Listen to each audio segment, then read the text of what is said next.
Hi മച്ചാമാരെ, നമ്മളിന്ന് തുരുത്തിൽ കയറി പൊക്കിയ മീനിനെ ഫ്രൈ അടിക്കുന്ന ഒരു വീഡിയോ ആണ് ഇന്ന് നമ്മൾ അപ്ലോഡ് ചെയ്യാൻ പോകുന്നത്. സംഭവം ആശാന രാവിലെ പിടിച്ച് ഫ്രിഡ്ജ് വെച്ചിട്ട് പോയതാണ്. വൈകുന്നേരം എടുത്തപ്പോൾ ഇതാണ് അവസ്ഥ. അങ്ങോട്ട് പിടിച്ചാൽ ഇങ്ങോട്ട് വരും എന്നുള്ള രീതിക്ക് ചേർന്ന് നിൽക്കുന്നത്. ഒരു രക്ഷയില്ല. പക്ഷേ ചിതമ്പല് എടുത്ത് കളയുന്നതാണ് ഇതിൽ ഏറ്റവും വലിയ പ്രശ്നം. ചിതമ്പല്, പ്രാഞ്ഞില് എന്ന് പലയിടത്തും പല രീതിയിൽ പറയുന്ന ഇതിന്റെ പുറത്തിരിക്കുന്ന ഒരു റൗണ്ടുള്ള സാധനം, അതിനെടുത്ത് കളയുന്നതാണ് ഏറ്റവും ബുദ്ധിമുട്ടും. കഴുകിയെടുക്കുന്നതും അത്രയും ബുദ്ധിമുട്ട് തന്നെയാണ്. ലാസ്റ്റ് ആശാന്റെ ചിദംബരെല്ലാം എടുത്ത് കളഞ്ഞ് നൈസ ആശാനെ വെളുപ്പിച്ചെടുത്ത് കറുത്തിരുന്നവനെ സായിപ്പാക്കി എടുത്തിട്ടുണ്ട്. എടുത്തതിന് ശേഷം നമ്മൾ ആശാനെ കട്ട് ചെയ്യാൻ തുടങ്ങിയാണ്. ഫസ്റ്റ് ഇതിന്റെ മുള്ളുള്ള ഭാഗമാണ്, അതൊരു പീസായിട്ട് തന്നെ കട്ട് ചെയ്തിട്ട് മാറ്റി വെച്ചിട്ട് ലാസ്റ്റ് രണ്ടാമത്തെ പീസ് കട്ട് ചെയ്യുന്നുണ്ട്. ആ പീസ് കട്ട് ചെയ്യുന്നതാണ് ഇതിന്റെ ഏറ്റവും ഹൈലൈറ്റ് എന്ന് പറയുന്നത്. കാരണം ഇത്രയും ചെറുതായിട്ട് കട്ട് ചെയ്താൽ മാത്രമേ, അതായത് റൗണ്ട് ചെയ്ത് കട്ട് ചെയ്ത് സ്ലൈസ് ആയിട്ട് എടുത്താൽ മാത്രമേ നമ്മൾ പൊരിക്കുമ്പോഴത്തേക്ക് അതിൻ്റെ ഒരു ടേസ്റ്റ് വ്യത്യാസം ഉണ്ടാവുള്ളൂ. അമ്മാതിരി ടേസ്റ്റ് ആയിരിക്കും, ഭയങ്കര ഹെവി ടേസ്റ്റ് ആയിരിക്കും കിട്ടുന്നത്. കാരണം എന്ന് വെച്ച് കഴിഞ്ഞാൽ നമ്മൾ ചെയ്ത് നോക്കി, നമ്മൾ അനുഭവം ഉള്ളതുകൊണ്ടാണ് ഈ പറയുന്നത്. ഇത്രയും നൈസായിട്ട് അരിഞ്ഞെടുത്തിട്ട് അതിൽ മസാല പുരട്ടി പൊരിച്ചു നോക്കണം, ഒരു രക്ഷയും കാണത്തില്ല. സംഭവം ബ്ലഡിന്റെ അംശം കൂടുതലുള്ളത് കൊണ്ട് തന്നെ, ചേറിന്റെ അംശം കൂടുതലുള്ളത് തന്നെ നമ്മളിത് 2-3 വെള്ളത്തിൽ ആദ്യം കഴുകിയെടുത്താൽ ഇതുപോലെ അതിന്റെ ബ്ലഡ് ക്ലോട്ട് ആയിരിക്കുന്നതും ഞരമ്പും കാര്യങ്ങളെല്ലാം എടുത്ത് കളഞ്ഞ് നല്ല ക്ലീൻ ആക്കി നീറ്റാക്കി വൃത്തിയാക്കിയതിന് ശേഷം മാത്രമേ നമ്മൾ ഈ പരിപാടിയിലോട്ട് കിടക്കുള്ളൂ.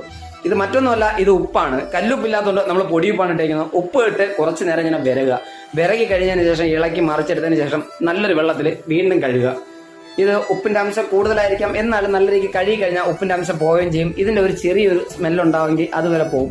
പിന്നെ അതിനുശേഷം നമ്മൾ സാധാ വീട്ടിലൊക്കെ ഉപയോഗിക്കുന്നതിന് തന്നെ മുളക് പൊടി, മല്ലിപ്പൊടി, അതിനുശേഷം വരുന്നതാണ് കുരുമുളക് പൊടി. കുരുമുളക് പൊടി ഇതെല്ലാം കണക്കിന് ഇട്ടതിന് ശേഷം, കുരുമുളക് പൊടി നമ്മുടെ എരിക്കും, മുളക് പൊടിയും എരിക്കും കണക്കിന് നമ്മുടെ ഇഷ്ടത്തിനാണ് ഇവിടെ. അതിനുശേഷം മസാലപ്പൊടി, അടിപൊളി സാധനങ്ങളെല്ലാം ഇട്ടതിന് ശേഷം ഇതിന്റെ ഗ്രേവി ഉണ്ടാക്കാനായിട്ട്, അതായത് ഇതിന്റെ അരപ്പുണ്ടാക്കാനായിട്ട് നമ്മൾ എന്ത് ചെയ്യണമെന്ന് വെച്ച് കഴിഞ്ഞാൽ നാരങ്ങയാണ് ഏറ്റവും ബെറ്റർ. നാരങ്ങയിട്ട് ഞവടി ഇട്ടതിന് ശേഷം മീനിനെ ഓരോന്നോരോന്നിട്ട് പറക്കിടുക. കാര്യം എന്ന് വെച്ച് കഴിഞ്ഞാൽ മീനിൽ ഓൾറെഡി വെള്ളം ഉള്ളതുകൊണ്ട് നമുക്ക് വെള്ളം ആഡ് ചെയ്യേണ്ട ആവശ്യമില്ല. എല്ലാ മീനും പറക്കിയിട്ടപ്പോൾ ഇതാണ് അവസ്ഥ. ഇതേപോലെ മസാല അതിലോട്ട് പിടിപ്പിച്ചതിന് ശേഷം കരിയേപ്പില എടുക്കണം. കരിയേപ്പില എടുത്തിട്ട് എന്ത് ചെയ്യണമെന്ന് വെച്ച് കഴിഞ്ഞാൽ നമ്മൾ ഇങ്ങനെ ഇടരുത്, കരിയേപ്പില മുറിച്ചിടുമ്പോഴത്തേക്ക് അതിന്റെ ഒരു ടേസ്റ്റ് ഉണ്ട്, അതിന് പിടിക്കുന്നുണ്ട്. നിങ്ങൾ അങ്ങനെ ചെയ്ത് ഒരു ദിവസം പൊരിച്ചു നോക്ക്, ഒരു രക്ഷയില്ലാത്ത അന്യായ ടേസ്റ്റ് തന്നെ ആയിരിക്കും. അതിനുശേഷം എണ്ണ നല്ല രീതിക്ക് തിളച്ചതിന് ശേഷം സ്പൂണ് കൊണ്ട് ഇങ്ങനെ ഇട്ട് നോക്കുക. ഒരു ദിവസം ഞാൻ കൈ കൊണ്ടിട്ടതിന് ശേഷം അതോടുകൂടി സ്പൂണാക്കി, പിന്നെ കൈ കൊണ്ടിടാൻ നിന്നിട്ടില്ല. അതിനുശേഷം ഇതേപോലെ പൊരിച്ച് നല്ല മേശയിലോട്ട് വെക്കുക.